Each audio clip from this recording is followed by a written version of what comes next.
Renungan Sabda Tuhan hari Minggu biasa yang kelima. Aku diutus untuk memberitakan Injil. Saudara-saudari umat Tuhan yang terkasih, salah satu tujuan dan sekaligus menjadi tugas dan tanggung jawab dari panggilan hidup kita orang-orang beriman adalah memberitakan Injil. Injil adalah buku iman yang memuat sabda dan ajaran Tuhan yang harus kita wartakan kepada orang lain melalui perkataan dan perbuatan kita yang baik dan yang menyenangkan, agar nama Tuhan semakin dimuliakan dan semakin dikenal oleh banyak orang.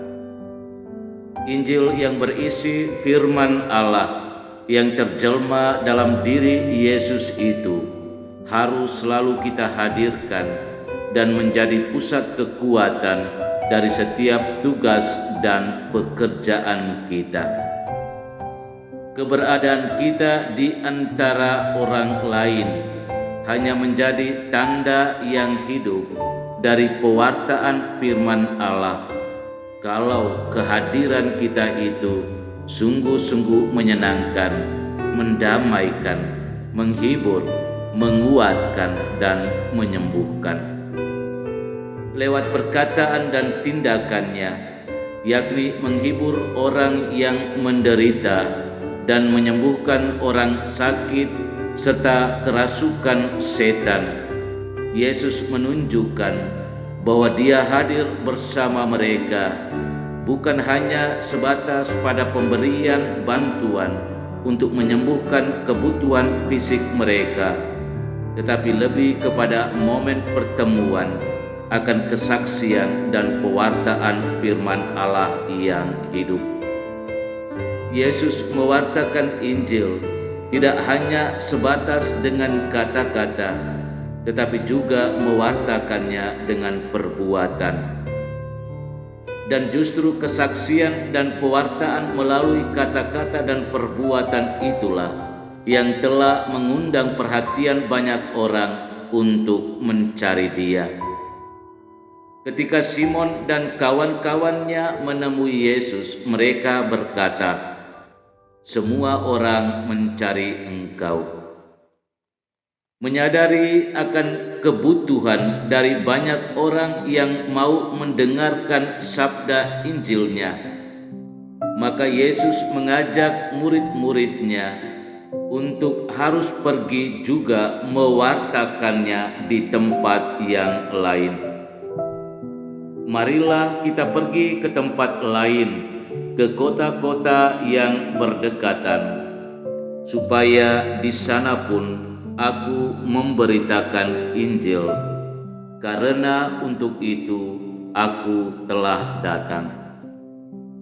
Yesus sungguh-sungguh menyadari tugas dan tanggung jawabnya sebagai utusan Allah.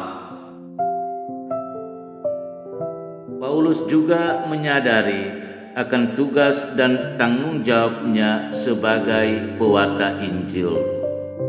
Karena itu kepada jemaat di Korintus, Paulus menegaskan tentang tujuan panggilannya dengan mengatakan bahwa memberitakan Injil bukanlah suatu alasan bagiku untuk memegahkan diri, sebab hal itu adalah keharusan bagiku. Celakalah aku jika tidak memberitakan Injil, dan upahku adalah memberitakan Injil tanpa upah. Paulus sungguh-sungguh menyadari tanggung jawab dan kewajibannya sebagai pewarta Injil tanpa upah. Lalu bagaimana dengan kita umat beriman? Apakah kita sungguh-sungguh menyadari tujuan panggilan kita, yakni sebagai pewarta Injil? Kalau kita tidak menyadari tujuan dari panggilan hidup kita, maka sesungguhnya kita sedang kehilangan arah dari hidup iman dan keagamaan kita. Kita tidak hanya sebatas hidup sebagai orang beriman dan beragama, tetapi lebih dari itu, iman dan keagamaan kita harus diwartakan dalam terang firman Tuhan. Saudara-saudari umat Tuhan yang terkasih, mengakhiri permenungan ini, saya mengajak kita umat beriman agar selalu menyadari tugas dan tanggung jawab kita sebagai pewarta Injil. Bahwa seperti Yesus, kita tidak hanya mewartakan Injil sebatas pada kata-kata, tetapi juga mewartakannya dalam perbuatan dan tindakan kita yang nyata. Kata-kata dan perbuatan kita harus sungguh-sungguh menjadi kesaksian hidup dari pewartaan Injil itu. Kata-kata dan perbuatan kita harus sungguh-sungguh membawa sesama kita hidup lebih dekat dengan Tuhan dan sesama melalui cara hidup kita yang baik, menyenangkan, mendamaikan, dan mempersatukan.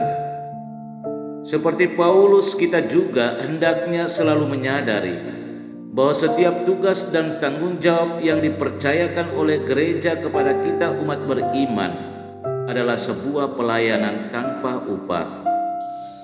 Mari kita bekerja dan melayani Tuhan dan sesama dengan sepenuh hati dan sungguh-sungguh berkorban demi kemuliaan dan kebesaran nama Tuhan.